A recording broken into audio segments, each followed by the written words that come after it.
Croyez-vous avoir besoin de Dieu pour réussir votre vie? À quelque part, c'est les valeurs. La religion, elle prend différentes formes, mais pour chacun, je pense que l'important, c'est d'avoir des valeurs qui nous aident à traverser les épreuves à travers le temps. J'ai plus besoin de confiance en moi. Occasionnellement. Non, sincèrement, non.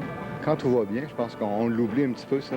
Je pense que chaque personne est capable de vivre sa vie par elle-même. Quand les choses vont un petit peu moins bien, là, on y pense un petit peu plus. Donc, occasionnellement, oui. Non, mais il m'aide à comprendre les choses. C'est peut-être lui qui a besoin de moi.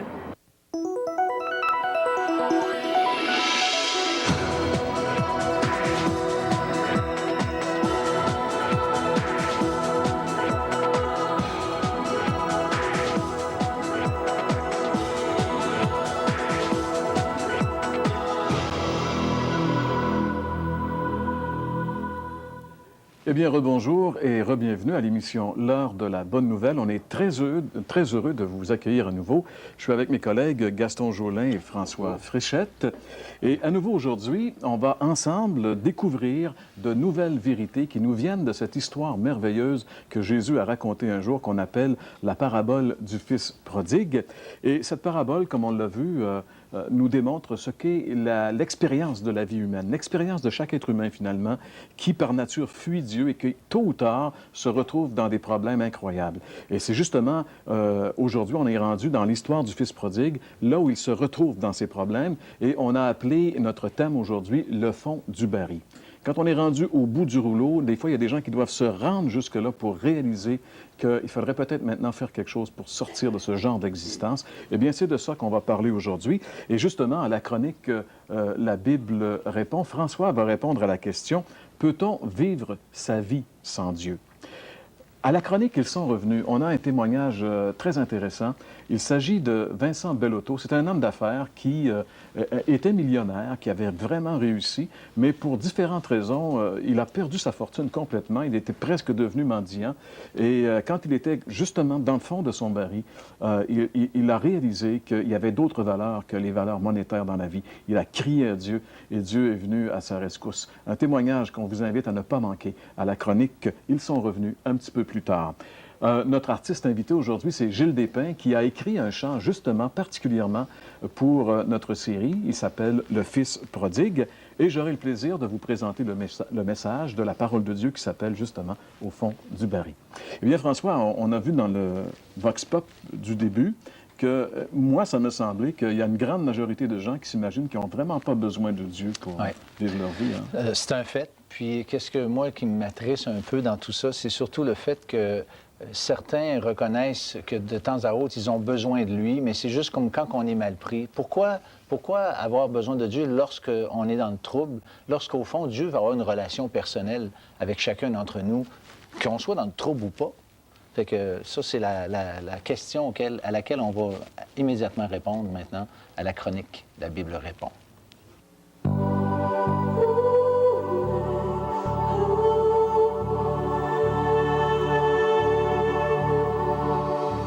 Peut-on réussir sa vie sans Dieu? Vous connaissez l'expression « perdre sa vie à vouloir la gagner ». Plusieurs gagneraient à réfléchir à cette question sérieusement. En effet, tellement d'efforts et d'énergie sont investis pour nous rendre la vie plus facile que le résultat est souvent à l'opposé de l'objectif. C'est donc vrai, trop souvent, nous perdons notre vie à vouloir la gagner. Imaginez le drame lorsque nous transposons cette réalité dans le domaine spirituel. C'est d'ailleurs le Seigneur Jésus qui nous a servi cet avertissement solennel. Voici ce qu'il dit. « Car celui qui voudra sauver sa vie la perdra, mais celui qui la perdra à cause de moi la trouvera. Et que servirait-il à un homme de gagner tout le monde s'il perdait son âme? Ou que donnerait un homme en échange de son âme? » Ce texte des Écritures est particulièrement dérangeant et fut pour moi déterminant dans mon expérience. Je voulais mener ma vie comme je l'entendais, mais j'ai dû ajuster ma façon de voir à celle de Dieu. Nous sommes incapables de réussir notre vie sans Dieu, et ceux qui pensent le contraire oublient ou négligent l'aspect d'outre-tombe. Ils croient que le cimetière est la fin de l'existence, lorsque, en fait, il scelle notre éternité. Chers amis, selon la Bible, il est impossible de vraiment réussir dans le plein sens du terme notre vie sans Dieu. Réussir sa vie terrestre, peut-être. Son existence éternelle, impossible. Je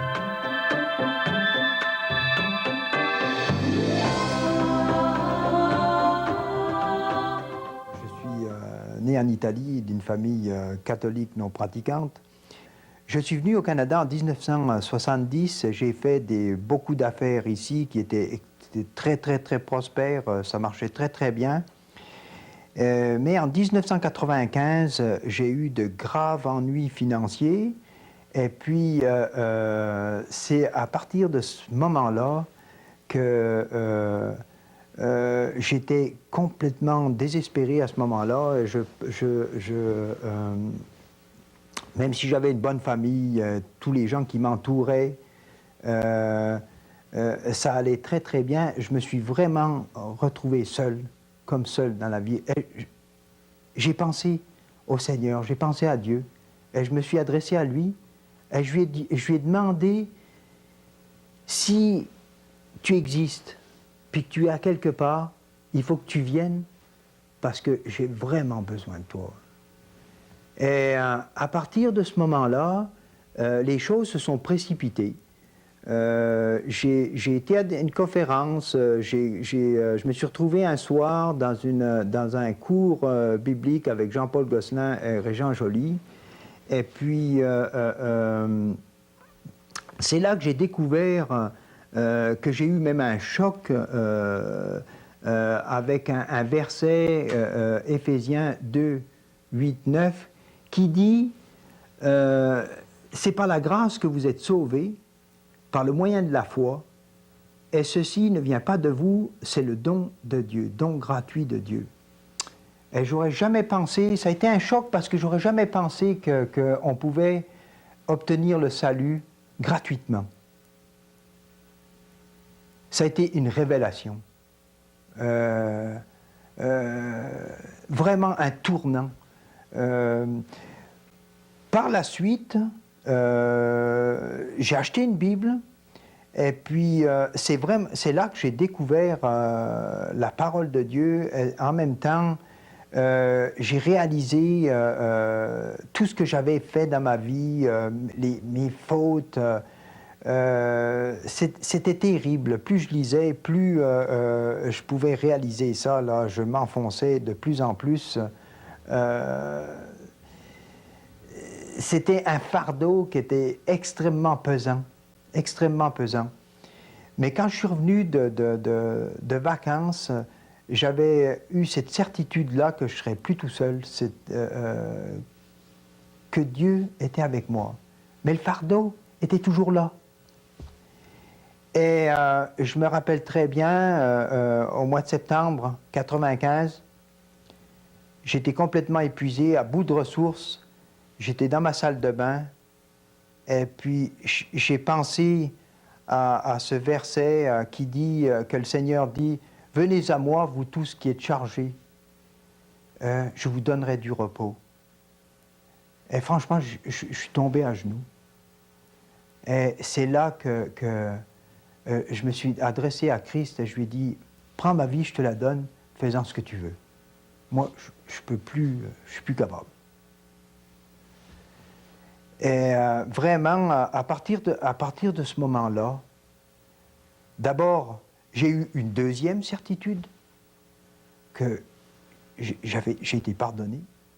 Et ça a été, ça m'a enlevé tout ce poids sur les épaules que j'avais là.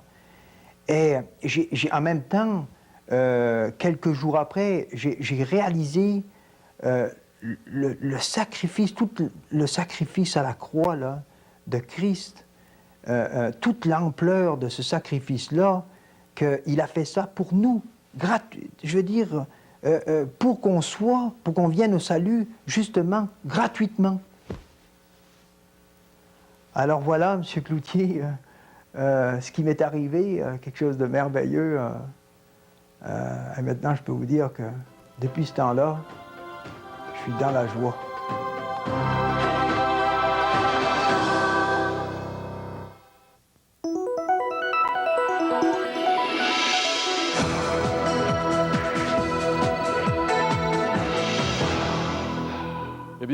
nous poursuivons toujours l'histoire du Fils prodigue qui, finalement, est l'histoire de chacun d'entre nous et qui, par nature, fuyons Dieu et s'enfonçons toujours plus dans la misère. Aujourd'hui, le texte de l'Évangile, selon Luc, nous présente le Fils prodigue rendu au bout du rouleau, ou, comme nous l'avons intitulé notre message, au fond du baril. L'évangéliste Luc nous présente la situation en ces termes. On peut lire ensemble. « Quand il eut tout dépensé, une grande famine survint dans ce pays-là, et il commença à manquer du nécessaire. » Évangile selon Luc, chapitre 15 et le verset 14. « Quand il eut tout dépensé ». Deux petits mots qui expriment une réalité tragique. En réalité, c'est la fin du rêve qui arrive. Comme dit le proverbe, « Toute bonne chose a une fin ». Mais malheureusement, quand ça va bien, on s'imagine que ça va toujours bien aller. Mais tel n'est pas le cas. Ce jeune homme insouciant n'avait pas prévu que sa fortune avait une limite. Cela nous rappelle que ça ne va pas toujours bien dans la vie. Qui que nous soyons, nous serons tôt ou tard dans notre vie confrontés à des problèmes, que ce soit d'ordre monétaire, comme ce fut le cas pour M. Bellotto qu'on a entendu tantôt. Ça peut être des problèmes de santé physique ou encore de santé psychologique. Et si l'on vit sans Dieu, c'est seul que nous devrons faire face à ces dures réalités de la vie. Si on veut vivre notre vie sans Dieu, nous serons obligés, un jour ou l'autre, d'affronter les conséquences terribles de notre choix, sans Dieu, seul et sans ressources. Une grande famine survint dans ce pays-là. Au moment même où ce jeune homme réalisa qu'il n'avait plus d'argent, il est dit qu'il y a une grande famine touchant la région où il était. On peut dire qu'il n'est vraiment pas chanceux. Comme dit le proverbe, un malheur n'arrive jamais seul. Mais ça devient vraiment très dramatique pour lui. Cela veut dire qu'il ne pourra pas compter sur les autres pour l'aider, parce que tous sont dans la misère. Il y a une famine qui touche tout le monde. Vous savez, être dans le trouble et ne pouvoir compter sur personne, c'est toute une détresse. Peut-être que la situation du Fils prodigue ressemble à ce que vous vivez présentement. Peut-être qu'au contraire, vous êtes au-dessus de vos affaires, que tout va bien, mais quoi que ce soit, il existe une difficulté qui est commune à tous les hommes et dans laquelle aucun autre être humain ne peut nous aider. C'est le salut de notre âme. La Bible dit que le plus grand problème de l'être humain, c'est sa séparation d'avec Dieu et qu'aucun autre homme ne peut résoudre de lui-même ce problème. Aucune religion, aucun système de bonnes œuvres humaines ne peut changer quoi que ce soit dans cette situation. Il ne peut être résolu ce problème que par Dieu lui-même. Et ça, c'est la raison d'être, justement, de la venue du Fils de Dieu sur la terre. Jésus, un jour, a dit cette parole. Il a dit, « Je suis le chemin, la vérité et la vie. Nul ne vient au Père que par moi. » C'est une parole qu'on peut lire dans l'Évangile selon Jean, chapitre 14 et le verset 6. Dans l'histoire de notre Fils prodigue, il est dit qu'il commença à manquer du nécessaire. En réalité, il commença à réaliser l'ampleur de sa détresse. Pour la première fois de sa vie, il sut ce que ça voulait dire être affamé. Jamais il n'avait connu rien de tel chez lui, chez son père, où il était dans l'abondance. Il réalisa tout à coup qu'il était devenu un misérable. Mais savez-vous que par nature, aux yeux de Dieu, nous, les hommes, nous sommes tous des misérables? Même le grand apôtre Paul a dû faire la dure constatation de ce fait. Comme lui-même nous le rapporte dans son épître aux Romains, on peut lire ensemble ce verset dans l'épître aux Romains, chapitre 7, où il dit « Malheureux que je suis, qui me délivrera de ce corps voué à la mort? » Vous savez, pour réaliser qui nous sommes vraiment, il faut parfois atteindre le fond du baril. La vie sans Dieu se termine très souvent, assez rapidement, dans le fracas des illusions. Moi qui croyais être quelqu'un de très important, je réalise finalement que je ne suis absolument rien. La vie sans Dieu laisse complètement vide. La vie de la recherche effrénée des plaisirs du monde se termine toujours par la famine. La Bible nous révèle quelque chose de très révélateur à ce sujet. Il nous est dit dans l'Épître de Paul aux Romains, chapitre 6 et le verset 23, « Le salaire du péché, c'est la mort. » Ça veut dire que si on sert le péché, nous allons avoir un salaire. Si on vit dans le péché et pour le péché, tôt ou tard, un salaire va nous être payé. Mais ce salaire, c'est la mort. La vie sans Dieu laisse l'homme complètement vide. Elle épuise tout. Les ressources monétaires, la santé physique et la santé psychologique. Vous savez, la Bible nous dit qu'il y a une saison de plaisir dans le péché. Il y a vraiment du plaisir dans le péché. Mais vient ensuite une récolte très amère. Le vieux prophète de l'Ancien Testament, le prophète Jérémie, l'avait depuis longtemps révélé. Lorsqu'il avait dit ces paroles qu'on lit ensemble, ces paroles qu'on retrouve dans la Bible, Jérémie dit « Tu sauras et tu verras que c'est une chose mauvaise et amère que d'abandonner l'Éternel ton Dieu et de n'avoir de moi aucune crainte, dit le Seigneur. » La vie sans Dieu ne peut pas procurer de satisfaction durable. La vie sans Dieu ne réussit jamais à assouvir. L'incroyant a toujours faim. Il a toujours soif d'autre chose. En réalité, on peut dire que c'est l'entrée dans le cycle infernal de la dépendance. C'est donner toujours plus pour avoir toujours moins. L'être humain étant une créature de Dieu, créée à l'image de Dieu, ne peut trouver sa vraie satisfaction qu'en Dieu. Jésus a dit un jour, « L'homme ne vivra pas de pain seulement, mais de toute parole qui sorte de la bouche de Dieu. » Le Fils prodigue est l'image de l'homme pécheur séparé de Dieu. C'est le portrait de chacun de nous. La Bible dit « Tous ont péché et sont privés de la présence glorieuse de Dieu. » C'est ce que le Fils prodigue était en train d'expérimenter. Le Fils prodigue ne trouve rien loin de son Père, sinon que déchéance et effondrement total. Vous savez, l'homme pécheur, séparé de Dieu, meurt littéralement loin de Dieu, malgré tous ses gadgets et ses possessions matérielles. Mais d'un autre côté, c'est une chose merveilleuse qu'un jour, l'homme, loin de Dieu, réalise son état de détresse. Car pour être sauvé, il faut premièrement réaliser son besoin de salut. Comme le Fils prodigue, il faut se retrouver un jour dans le besoin. Dieu veut nous amener à réaliser notre état de misérable pécheur voué à l'enfer. Ça, c'est le rôle de Dieu, le Saint-Esprit. Quand Jésus était ici-bas sur la terre, parlant du Saint-Esprit qui allait venir, il a dit, quand il sera venu, c'est-à-dire le Saint-Esprit, il prouvera au monde qu'il s'égare au sujet du péché, de ce qui est juste et du jugement. Parole de Jésus rapportée par l'Évangile de Jean. Réalisez-vous, mes amis, que votre vie est une parfaite déconfiture? Vous vous retrouvez peut-être au fond du baril? Eh bien, si c'est le cas, c'est merveilleux, parce que Dieu travaille dans votre vie. Et il est temps pour vous maintenant de revenir au Père, de prendre le chemin du salut. Jésus a dit, « Je suis le chemin, la vérité et la vie, nul ne vient au Père que par moi. » Alors nous t'invitons à venir à Jésus maintenant, sans tarder. Juste lui confier ta vie. Juste lui dire, « Seigneur, je reconnais aujourd'hui que j'ai raté ma vie parce que j'ai voulu vivre sans toi. Eh bien maintenant, Seigneur, je te donne ma vie, prends ma vie et fais de moi ce que tu veux. Seigneur, je suis le Fils prodigue qui revient au Père. »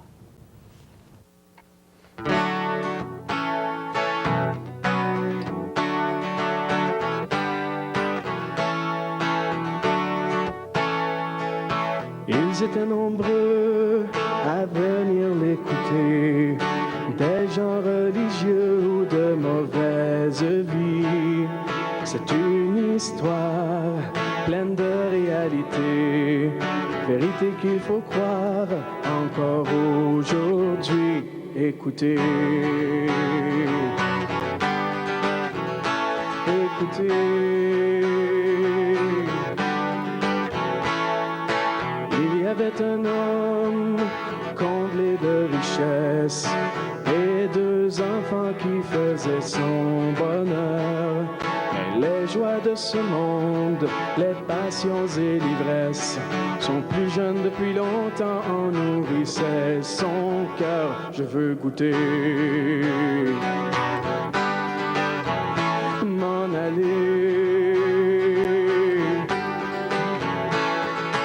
Il est parti dans un pays éloigné pour s'amuser et vivre dans les rues. Mais ses amis, après en avoir profité, l'ont abandonné.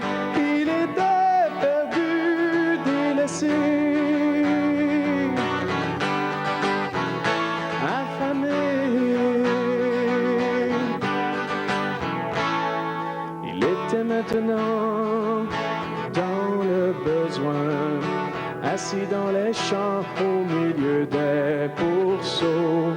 Il pensait en son cœur aux gens de sa maison, au pain des serviteurs, à l'heure du repos. Je me lèverai et je lui dirai: Père, j'ai péché contre Dieu et contre toi. Je ne mérite pas d'être appelé ton enfant.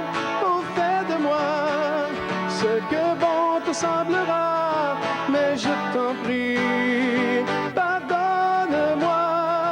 Père, j'ai péché contre Dieu et contre toi. Je ne mérite pas d'être appelé ton enfant.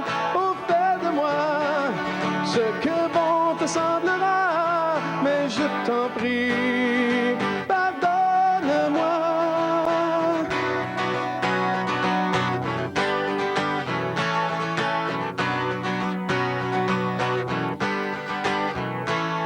Celui qui était mort, à la vie est revenu. Celui qui était perdu, il est retrouvé.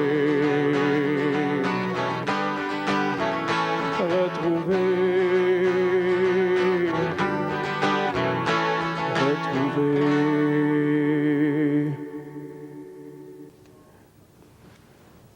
Merci beaucoup, Gilles Despins, qui nous racontait en musique l'histoire du Fils prodigue, l'histoire de cet homme qui finalement, en fuyant son père, en fuyant Dieu, a complètement gaspillé et détruit sa vie. Et en écoutant le témoignage de notre ami Vincent Bellotto, tantôt, je pensais, parce que lui qui était riche et finalement qui a perdu sa fortune, ça lui a permis de trouver Dieu. Et moi, ce que je trouvais intéressant, c'est qu'on entend souvent que plusieurs des joueurs compulsifs ou des gens qui ont fait beaucoup d'argent, lorsqu'ils perdent leur fortune, plusieurs se suicident, plusieurs s'enlèvent la vie. Et en étudiant la parabole du Fils prodigue, je me disais, dans cette place où le Fils prodigue est rendu, il y avait comme juste ces deux solutions-là qui pouvaient s'offrir à lui. Hein. Lorsqu'il s'est retrouvé vraiment au fond du baril, il y avait ou bien il se suicidait, mettait fin à ses jours, ou bien il retournait chez son père. Et nous, à l'heure de la bonne nouvelle, justement, l'idée, c'est de dire aux gens, écoutez, si vous êtes mal pris, il y a une solution. Et la solution, c'est Dieu, parce qu'en réalité, le fait qu'on est dans le fond du baril, c'est simplement parce qu'on a voulu vivre sans prendre en considération ce que Dieu dit. Hein. Ça, c'est vrai, ça. Puis ça me fait penser un peu au démoniaque là, dans la parole qui, et qui était possédé, puis ainsi de suite. Et puis là, les gens avaient essayé de lui aider et avaient essayé de le dompter, c'est le terme qui est employé, là. Puis il pouvait briser ses chaînes, mais il restait quand même esclave de l'ennemi. Puis il était vraiment au fond du baril. Et c'est le Seigneur qui est venu vers lui et puis qui a pu le libérer, justement, puis lui donner un sens à sa vie. Et puis, à ce moment-là, quand il a rencontré le Christ, bien, justement, ça a été un homme transformé, un homme qui a pu proclamer, en fait, la bonne nouvelle, cette délivrance que Dieu lui avait apportée, vraiment. Alors, du fond du baril, justement, cet homme est devenu, en quelque sorte, un évangéliste, quelqu'un qui allait proclamer la bonne nouvelle concernant le Christ. C'est ça le message d'espoir de la Bible, parce qu'il y a beaucoup de gens qui qui nous écoutent et qui sont esclaves de l'alcool, peut-être, qui a détruit leur foyer, leur vie, ont perdu leur emploi. Il y a des gens qui sont esclaves de la drogue de la même façon. Ça a tout détruit leur vie. Combien de personnes sont dans cet état-là? Et puis, il y a le jeu compulsif, les joueurs compulsifs, toutes des choses qui détruisent la vie des gens. Et la société essaie d'aider ces gens-là, mais en réalité, la vraie solution, c'est Dieu, finalement. Jean-Pierre, tu as dit quelque chose tantôt d'intéressant quand tu faisais ton message. Tu disais, ben oui, tu disais quelque chose en relation, tu disais presque que les gens étaient chanceux d'être maintenant dans un état comme ça. Et puis dans l'histoire du fils prodigue qu'on retrouve dans l'Évangile de Luc au chapitre 15, on a cet élément de la famine qui semble arriver un peu comme un hasard. Mais moi, je dis, c'est une bénédiction, puis ça montre dans cette histoire-là la souveraineté de Dieu, Dieu qui contrôle les événements, puis des fois qui nous amène, j'allais dire, peut-être face à face contre le mur, dans une situation sans issue, pour qu'enfin, pour la première fois de nos vies, on finisse par réfléchir et se poser les questions qu'on s'est jusque maintenant jamais posées. Il y a une femme qui m'avait dit une fois, « François, il fallait que je perde un fils pour penser à l'éternité. » Ça exprime vraiment cette réalité-là. Alors, on aimerait justement dire aux gens qui nous écoutent et qui seraient dans des situations comme celle-là, écoutez, il y a un espoir, communiquez avec nous, écrivez à l'heure de la bonne nouvelle. Vous allez voir dans quelques instants, dans quelques secondes, nos coordonnées, comment nous rejoindre, soit par téléphone, soit par Internet, soit par courrier. Et aussi, vous allez entendre à propos des déjeuners de l'espoir, parce que vous savez, c'est un endroit également où vous allez rencontrer des gens qui peuvent être une ressource pour vous, parce qu'ils vont vous aider à cheminer pour vraiment saisir ce que le Christ a fait pour vous. C'est la raison d'être de nos émissions, et c'est pourquoi cette année, on a décidé d'avoir comme thème « Reviens à ton Père », c'est-à-dire cette histoire du Fils prodigue qui est remplie d'espoir pour les pécheurs que nous sommes tous. Ça nous a fait plaisir, encore une fois, aujourd'hui, de vous le présenter, l'Évangile, et on sera de retour la semaine prochaine, même heure, même poste, pour encore une fois, une autre émission de l'heure de la bonne nouvelle. Passez une bonne semaine et à la semaine prochaine.